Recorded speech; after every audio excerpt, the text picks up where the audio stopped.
彩铃，黑角玉一套。别想让我给你当。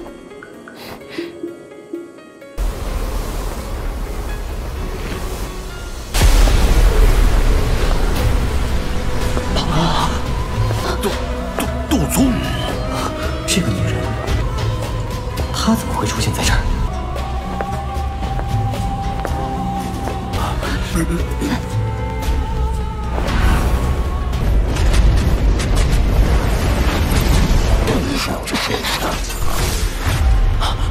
没想到，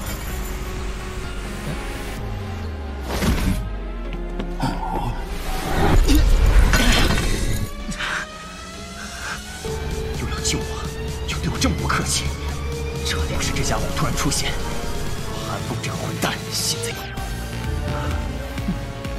恶心的。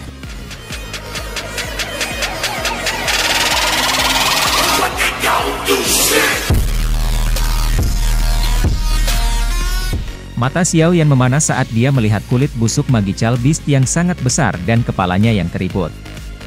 Meskipun hal ini sepertinya tidak berbeda dari tumpukan sampah, Xiaoyan sudah tahu dari perbaikan sebelumnya bahwa mayat misterius Magical Beast ini berbeda dari binatang Magical biasa.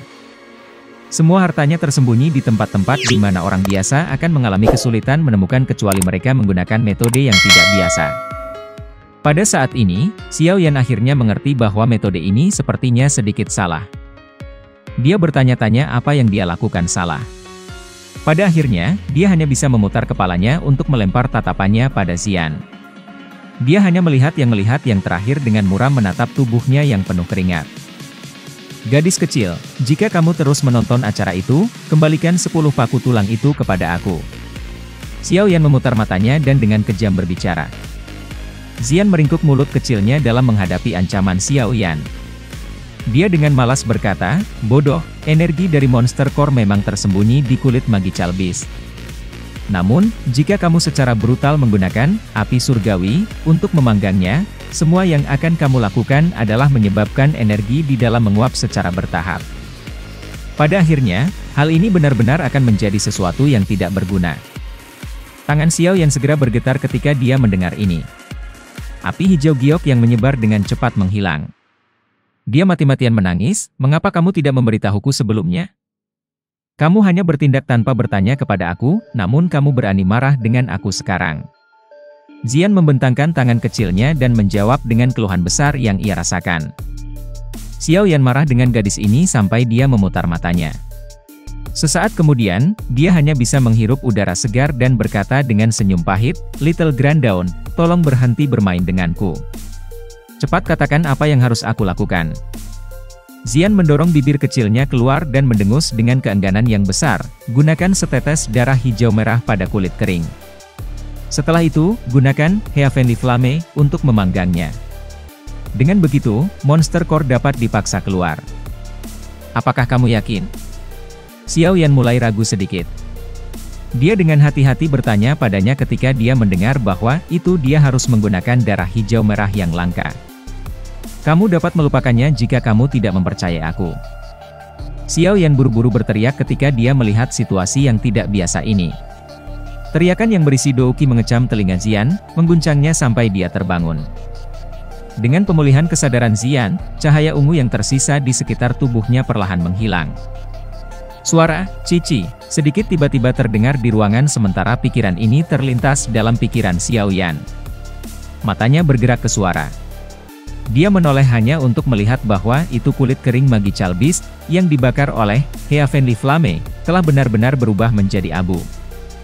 Mereka tersebar di udara, membentuk lapisan tipis abu-abu yang menutupi tanah. Setelah menghilangnya kulit Magical Beast, benang terakhir dari kabut hijau merah perlahan melayang ke awan hijau merah tebal itu. Benang kabut hijau merah ini baru saja memasuki awan hijau merah ketika yang terakhir mulai beriak. Orang bisa melihat pusaran kecil muncul di tengah-tengah awan. Xiaoyan dengan lembut menghirup nafas udara sambil mempelajari tubuh kristal hijau merah yang tergantung di udara. Itu lama kemudian sebelum dia menekan kegembiraan di dalam hatinya. Tangannya sedikit melengkung dan kekuatan hisap lembut meletus darinya. Monster Core yang samar-samar memancarkan fluktuasi energi yang menakutkan tidak menahan kekuatan lembut ini. Sebaliknya, dengan lancar bergegas turun dari atas sebelum tetap tergantung di tempat yang 2 inci dari tangan Xiao Yan. Klik! Kotak giok ditutup dengan lembut, mengisolasi Monster Core yang memancarkan sihir yang tidak biasa. Xiao Yan selesai meletakkan kotak giok ke dalam storage ring miliknya. Dia menghapus keringat dingin di dahinya. Dia tiba-tiba menemukan bahwa punggungnya basah kuyup karena keringat. Dia tanpa sadar mengutuk sambil merasakan ketakutan yang berlama-lama. Hanya mayat ini, yang telah mati selama bertahun-tahun yang tidak diketahui, telah mengubahnya menjadi keadaan yang menyedihkan dan tidak nyaman. Suatu hal yang supernatural adalah pertemuan pertama untuk Xiao Yan selama bertahun-tahun. Di atas perasaan takut berlama-lama, Xiao Yan tanpa sadar merasa sedikit beruntung dan gembira.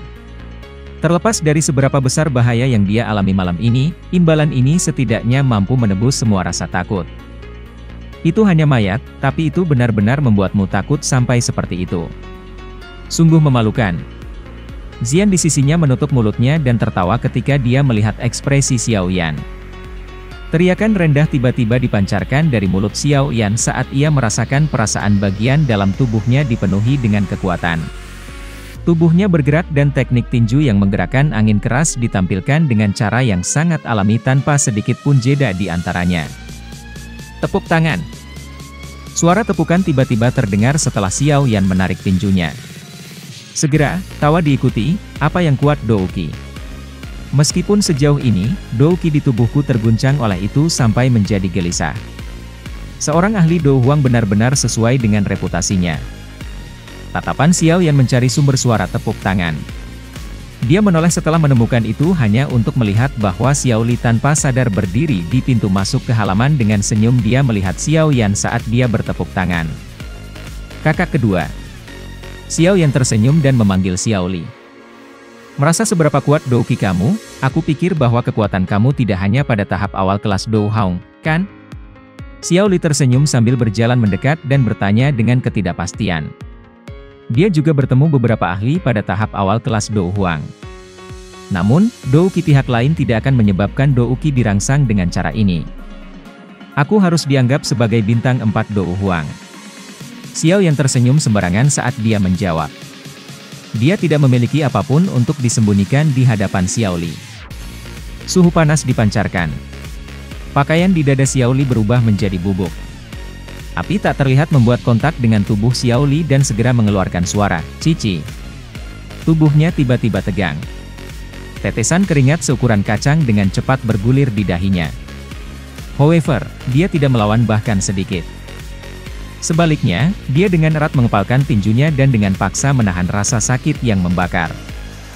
Dia tahu bahwa itu Xiao Yan pasti tidak akan melakukan sesuatu yang tidak menguntungkannya.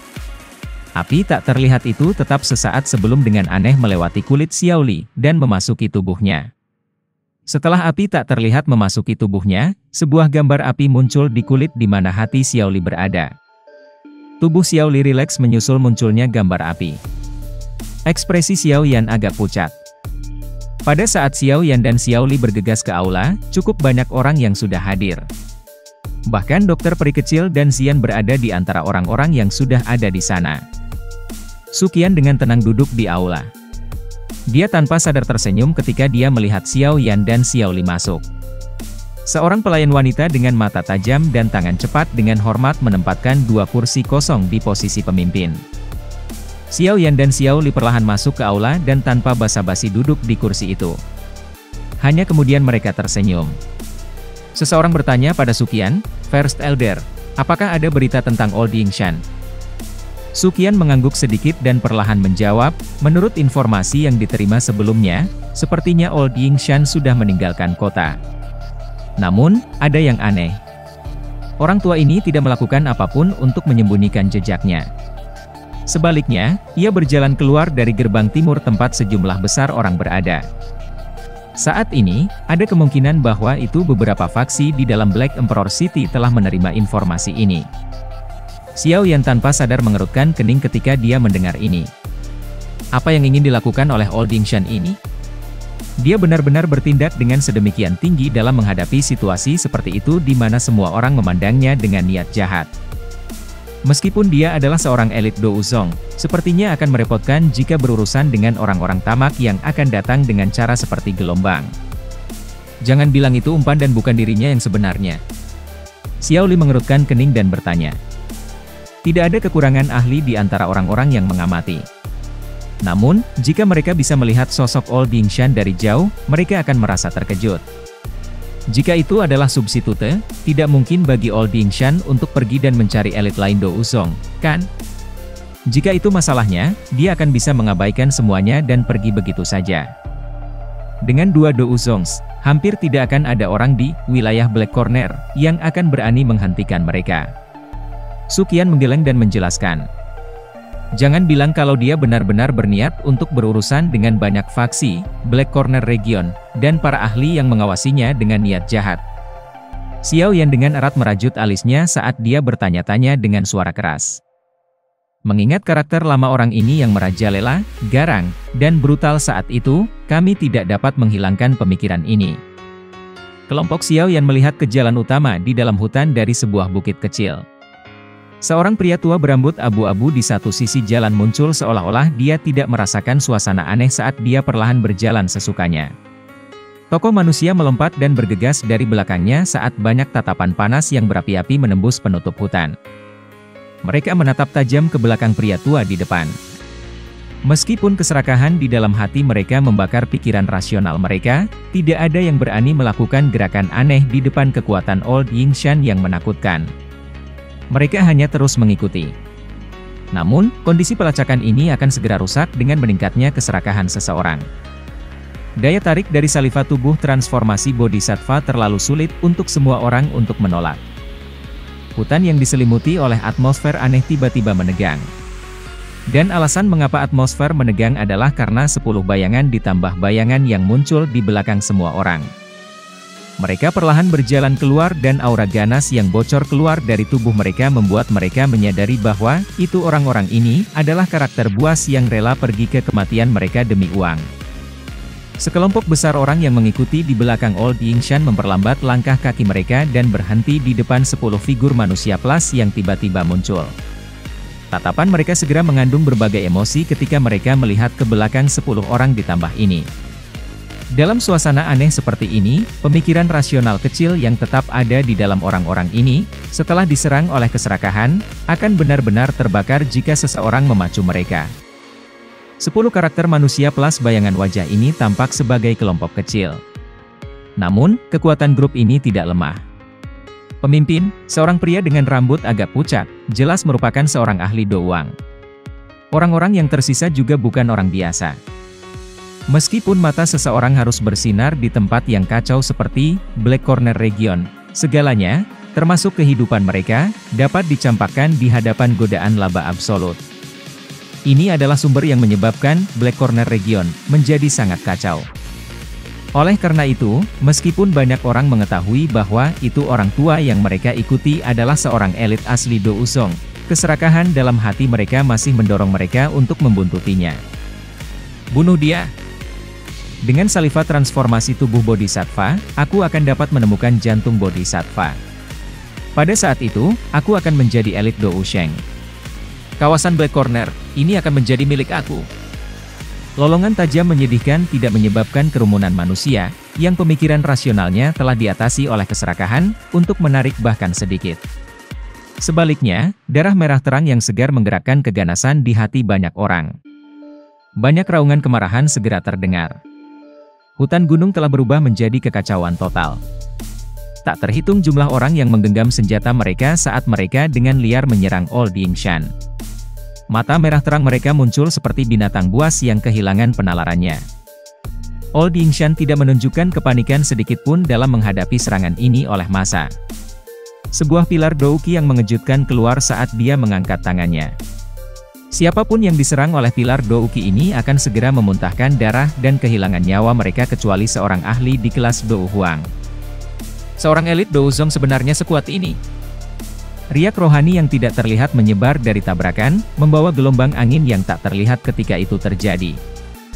Xiao Yan tiba-tiba mengeluarkan erangan teredam di puncak bukit. Segera, matanya berubah dingin ketika dia melihat tempat yang tersembunyi tidak jauh. Tempat itu adalah tempat orang-orang dari Demon Flame Valley bersembunyi. Mendengus dingin serta riak spiritual dingin seharusnya berasal dari orang misterius berjubah abu-abu itu. Apa itu?